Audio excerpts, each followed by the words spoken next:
واعتصموا بحبل الله جميعا ولا تفرقوا. Surat Az-Zumar ayat 47 dan 48. Asyarhu keterangan. Qauluhu firmannya. Ta'ala yang maha tinggi. Walau wa dan lau bila umpama. Walau umpama. Anna lilladzina dhalamu. Bagi alladzina orang-orang dhalamu ngawur, orang-orang yang salah atau ngawur. Keterangannya yaitu lau umpama kana lilladzina dhalamu, bagi orang-orang yang dolim yang bagaimana? Anfusahum, dolim kepada dirinya sendiri. Ad-dulmu huwa, dolim maknanya wad'u syai'i fi ghairi maudhi'ihi, meletakkan sesuatu tidak pada tempatnya atau tidak semestinya. Dolim yang paling kacau, ya, meletakkan sesuatu tidak pada tempatnya alias ngawur. Ngawur yang paling kacau, ngawur terhadap diri sendiri dengan cara bisyirki, menyekutukan Allah. Diterangkan di sini idsyirku a'dhamud dunubi alal itlaqi, karena syirik adalah dosa yang paling besar, kedoliman yang paling kacau secara mutlak, ya, kesalahan yang paling kacau. Kenapa? Mestinya disembah, tidak disembah. Mestinya diyakini yang memberi rezeki, malah meyakini perdagangan yang memberi rezeki, dan lain sebagainya. Liqaulillahi ta'ala, sesuai firman Allah dalam surat Luqman, pesan Luqman kepada anak-anaknya, ya bunayya la tusyrik billah inna syirka la dzulmun adim. Ya bunayya, mestinya ya baniya, menggunakan bentuk kecil. Kitabun besar, kutaibun kecil, ya. Berarti ya baniya, bentuk kecilnya ya bunayya, wahai anakku, bentuk kecil. La tusyrik billah, jangan kalian syirik. Inna syirka la dzulmun adzim, sesungguhnya syirik adalah kedzaliman yang paling besar, kesalahan, kengawuran yang paling besar. Mestinya sesuatu yang besar dianggap kecil, sesuatu yang kecil dianggap besar. Nah, itu berarti ngawur. Wa illatu kaunihi a'dhamud dunubi, alasan kenapa syirik adalah dosa yang paling a'dham, paling besar, ya.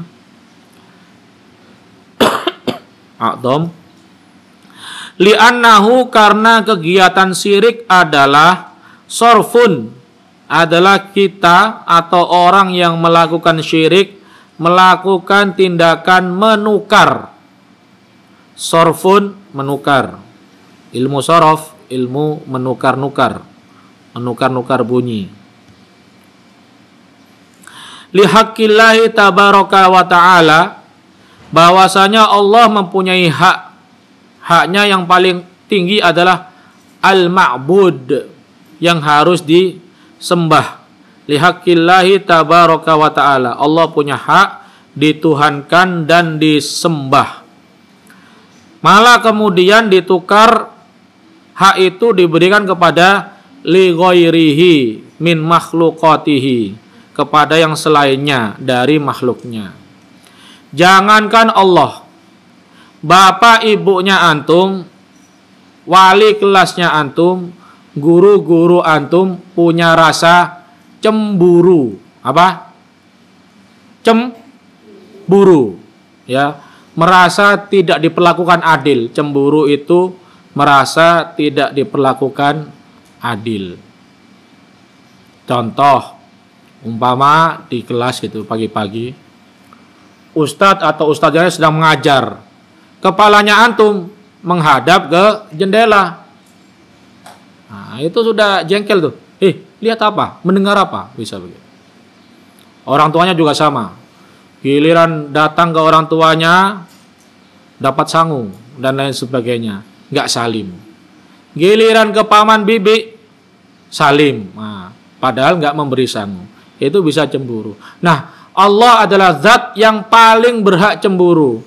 Sudah dibikin, dikasih nasib, dikasih orang tua, dikasih rezeki, dilindungi dari maha bahaya, gempa bumi dari bawah, meteor dari atas, disuruh beribadah, malah ibadahnya diberikan kepada kotak hitam yang dilapis kaca. Nah, umpama, maka itu yang disebut sorfun, ya. Allati la tamliku li nafsiha wala li ghairiha. Yang sesungguhnya makhluk-makhluk ini tidak punya kuasa kepada diri sendiri dan tidak punya kuasa kepada orang lain. Ya, ini harus diyakini. Jadi ketika dokter antum sakit datang ke dokter kemudian niatnya berobat, dokter sendiri ketika sakit tidak bisa menyembuhkan dirinya sendiri. Ketika antum datang ke tukang cukur ingin memotong rambut, tukang cukur sendiri tidak bisa memotong rambutnya sendiri. Nah, itu yang disebut di sini dikatakan naf'an wala dharran. Orang tidak bisa memberi kebahayaan atau manfaat kepada makhluk lain, ya, dan juga kepada diri sendiri. Tidak bisa memberi manfaat kepada diri sendiri, apalagi kepada orang lain. Antum datang ke ustadzanya curhat, ustadzah saya punya masalah. Ustadzahnya juga punya masalah, tapi pura-pura tegar. Ya, semua orang tidak bisa menolong orang lain. Ketika pun menolongnya karena diizinkan oleh Allah yang Maha menolong, ya. Jadi menolongnya bersifat nisbi. Ya, sama budapur masak. Budapur sendiri tidak bisa menjamin dirinya dari hilang bebas dari rasa lapar. Ya. Namanya saja makhluk. Makhluk itu tidak bisa bergantung kepada dirinya sendiri. Beda dengan khalik. Itu yang pertama, naf'an sama dharran. Sehingga kalau ada orang berniat membahayakan kita, mengganggu kita, tidak ngefek kecuali diizinkan Allah. Kebalikannya, kalau ada orang memberi manfaat kepada kita, mengajari kita, melatih kita, memberi kita ilmu, tidak ngefek kecuali diizinkan oleh Allah. Kemudian, orang juga tidak berkuasa, makhluk juga tidak kuasa kepada dua hal yang paling pokok, mautan wala hayatan. Tidak bisa menghidupkan sesuatu dan tidak bisa mematikan sesuatu. Ustadz, saya nginjak semut mati atas izin Allah. Kenapa? Kaki dari siapa? Kan begitu ya. Ya, jangan sampai meyakini manusia bisa memberi efek kepada manusia lain. Saya makan jadi saya kenyang. Ya enggak. Antum makan karena antum diciptakan pencernaan antum normal, antum kenyang. Coba sedang sakit, keluar lagi makanan. Ya.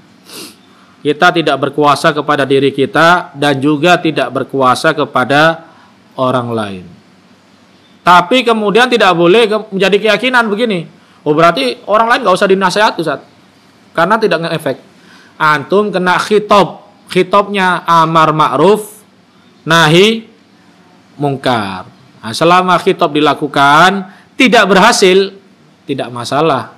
Kenapa? Karena sudah bebas dari kewajiban. Caranya begitu cara berpikirnya.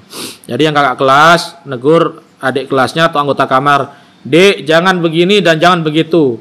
dalam rangka amar ma'ruf, tidak dalam rangka mengubah orang. Jangan sumpah. Dulu ada ketua departemen dakwah, sekarang sudah jadi ustadzah di kantor.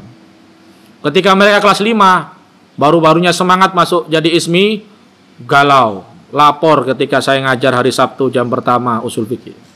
Ustadz, adik-adik kelas itu dihukum, ngulangi, dihukum, ngulangi, dihukum, ngulangi. Terus maunya antum apa? Maunya setelah dihukum berhenti. Nah, berarti belum sampai di halaman 237 ketika itu. Sekarang si yang curhat itu, yang ketua departemen dakwah itu, sekarang sudah jadi ustadzahnya antum. Ya, wala hayatan wala nusyuran, dan juga tidak membangkitkan. Kalau hayat itu yang bayi itu. Kalau nusyuron habis mati bangun lagi. Nah. Fa bi ayyi haqqin yusarrifu laha haqqullahi alladzi istahaqqahu bi khalqihi lil insan. Bagaimana mungkin hal-hal yang seperti itu tidak dimampu, kemudian ada orang melakukan syirik, yusarrif, memberikan haknya, mestinya haknya Allah diberikan kepada haknya makhluk, lil insan. Wa in amuhu alaihi bini amin, dan meyakini bahwasanya nikmat itu datangnya dari makhluk. Ya. Saya akrab sama dia, makanya dapat jajan. Nah, itu berarti keyakinan yang sudah agak-agak syirik. Antum dapat jajan, ya karena antum hidup, orangnya hidup. Coba nggak hidup, walaupun akrab, ya, tapi nggak hidup, ya tidak bisa saling memberi nikmat, tidak bisa saling memberi menolong. La tu'addu wa la tuhsa. Dan semua nikmat Allah itu tidak bisa dihitung dan tidak bisa didokumentasikan. La tu'addu, tidak bisa dihitung, wala tuhsa, dan tidak bisa dicatat. Ya, tidak bisa dicatat. Berapa puluh ribu beras yang sudah matang menjadi nasi yang lewat ke mulutnya antum. Pernah menghitung? Tentu saja tidak pernah dihitung. Berapa teguk air dari kecil antum, dari oek-oek sampai sekarang, berapa teguk air yang sudah antum lewatkan ke kerongkongan sebagai penghilang dahaga, tidak pernah menghitung, dan lain sebagainya, dan lain sebagainya. Fahaula'idz zalimun, maka kemudian ada orang-orang zalim, semoga kita tidak masuk ke dalamnya. Lau kana lahum yaumal qiyamah, ketika hari kiamat mereka ditawari sama Allah untuk bisa iftadau. Iftadau dari kata-kata fidyatun. Fidyatun itu apa? Ganti. Fidyatun artinya ganti atau menebus. Ya, laftadau, ya, kemudian menjadi istilah yang kita kenal fidyah. Orang tua tidak bisa puasa, fidyah. Ibu hamil, ibu menyusui, habis arimbi tidak bisa puasa, fidyah. Nah, menebus artinya menebus. Ini kata-katanya demikian. Mafil ardi jami'a, bila mereka punya punya yang seperti bumi besarnya, jami'an min malin au matain, baik harta atau perhiasan. Di surat Ali Imran disebutkan min dahabin, umpama ada orang kafir kemudian dia punya bumi, yang buminya ini terdiri dari emas, pohonnya emas, sungainya emas, gunungnya emas, telaganya emas, cekungannya emas, pokoknya semuanya emas, kerikilnya emas, hewannya emas. Itu mau dilakukan iftida, mau ditukar. Ya Allah, saya nggak mau neraka, boleh nggak nebus? Itu mau mereka lakukan, rencananya begitu. Wa mithlahu ma'ahu, atau yang sejenis bumi, punya bumi sudah lengkap emas, masih punya Mars emas, itu mau disetor. Artinya orang lebih baik tidak masuk neraka kemudian tidak punya apa-apa. Saking ngerinya neraka, dibayar sepenuh apa tadi? Bumi yang berbentuk malin au matain. Bayangkan bumi barang sebesar bumi, iPhone semua namanya. Oh, itu berapa itu? Atau barang sebesar bumi, skincare semua, itu sudah berapa? Nah, tapi di Ali Imran lebih ngeri.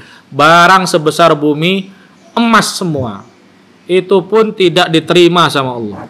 Berarti disinilah tempat kita melakukan itu, membayar membebaskan diri kita dari neraka ya ketika di bumi ini ya. Sehingga para ulama mengatakan ad-dunya mazra'atul akhirah. Dunia itu adalah tempat bercocok tanam untuk nanti dipetik di akhirat. Nah, sekarang saya tes. Saya mau tanya. Kemarin Ramadan yang khatam 30 juz secara jujur dan rela ngacung. Khatam, Mbak. Khatam. Sisanya gimana nih? Khatam semua. Yang merasa tidak khatam, hanya sampai separuh, Al-Kahfi sudah loyo, ngacung. Berarti panennya separuh. Nah, yang di Putra itu lebih ngeri. Ada yang ditanya, ayo, yang sampai Al-Baqarah, ngacung-ngacung. Yang 5 halaman saja, baru ngacung. Berarti 42 hari, sawahnya 42 hektar, hanya ditanam cuma 2 cm. Logikanya begitu. Jadi anggap itu liburan kemarin adalah bercocok tanam, dia punya sawah 42 hektar, bisa dikerjakan itu setiap hari. Ternyata cuman bercocok tanam 2 cm, ya, 3 bulir pohon, 3 bulir padi. Akhirnya cuma dapat 1 liburan 42 hari, ya. Jangan sampai begitu ya. Mumpung masih muda, dilatih. Yang belum khatam tahun ini, tahun depan berusaha khatam. Ustadz, saya head. Nah, ada 2 pendapat. Pendapat yang mengatakan boleh baca Quran ketika head asalkan tidak pegang mushaf. Nah, itu bisa masih ngaji. Jadi sambil bawa sumpit. Atau pakai sarung tangan lah, jangan repot, jangan bawa sumpit, pakai sarung tangan. Atau paling gampang sudah diinstal di HP. Nah, di HP bukan mushaf, dipegang dalam kondisi tidak tuhur, tidak sedang suci, tidak masalah. Nah, sehingga bisa khatam. Nah, kalau umur segini sudah pernah khatam, fa insyaallah kalau sudah emak-emak khatamnya berkali-kali. Kenapa? Latihannya dari zaman bocil begini. Tapi kalau dari kecil begini tidak rajin mengaji, nah, nanti ketika emak-emak atau bapak-bapak lemes. Nah, itu kemarin yang anak putra yang cuma 5 halaman saya motivasi. Bagus Mas, sudah 5 halaman. Di luar sana ada anak SMA, anak SMK. Jangankan ngaji, puasa saja bolong-bolong. Beberapa kali saya lihat ketika zaman sudah masuk sekolah, hari-hari Ramadan itu ngebul di pinggir jalan, atasnya putih, bawahnya abu-abu, ngebul, merokok maksudnya. Artinya yang di luar sana, agak sulit ditolong. Nah, yang di sini kita berlatih ya. Jadi ada orang nanti di akhirat menyesal sampai mau bayar ganti karena tidak beramal di dunia, mau mengganti Allah dengan dengan sebesar bumi, isinya emas semua. Kalau ada, kan nyatanya tidak ada. Alladzi sayahullu bihim, yang kemudian adab itu akan melingkupi mereka, wayadukun, mereka akan masuk merasakan, wayakhludun, mereka akan permanen abadi di situ, fala yufarikunahu, tidak terpisah mereka dengan adab, wala yufarikuhum, dan adab tidak akan meninggalkan mereka abadan selama-lamanya. Kemudian tambahan sedikit. Wa badalahum sayyi'atu ma kasabu. Semua barang-barang jelek akan akan muncul. Itu dosa saya ketika ngerasani kakak kelas saya muncul. Saya kira nggak kecatet. Itu dosa saya gosok sandal teman saya. Saya kira nggak cuman gosok, kecatet juga ya. Nah, itu yang disebut badalahum sayyi'atu ma kasabu. Di surat yang lain yang antum baca setiap Jumat, la yughadiru shaghiratan wala kabiratan illa ahsaha. Tidak ada terlewat baik kecil walau dan besar, bahkan omongan. Yang cuman begitu. Nah, ketika diterangkan oleh ustadz atau ustadzah tidak setuju atau kecewa karena terlalu lama namanya, dicatat. Loh, ada tanggal sekian, bulan sekian, tahun sekian bunyi cek saya di mulut. La yughadiru shaghiratan wala kabiratan. Ditafsirkan shaghiratan ay as-saut fil qaul. Bunyi saja dicatat. Sayyiat. Wa haqa bihim, haqa maknanya ahato, dan kemudian dikepung dengan apa-apa maka nubihi yastaziun, yang dulu ketika hidup mereka mengolok-olok. Yang diolok-olok satu biasanya nabi, dua biasanya orang-orang soleh, ketiga biasanya syariat atau kitabnya, kitab Al-Quran atau As-Sunnah diolok-olok. Nah, mereka dulu mengolok-olok nanti akan menyesal. Fal yaumal ladzina amanu minal kuffari yadhakun alal araiki yandurun. Nah, kita sekarang diolok-olok sama orang-orang kafir, nanti balas ketika di akhirat, hahaha, kapok. Kira-kira begitu. Fal yaumal ladzina amanu minal kuffari yadhakun. Kita nanti akan menertawakan, kapok. Menertawakan kapok. Semoga jangan yang terbalik, kita yang ditertawakan. Saya kira demikian, semoga bermanfaat. Mari kita tutup dengan kafaratul majlis. Assalamualaikum warahmatullahi wabarakatuh.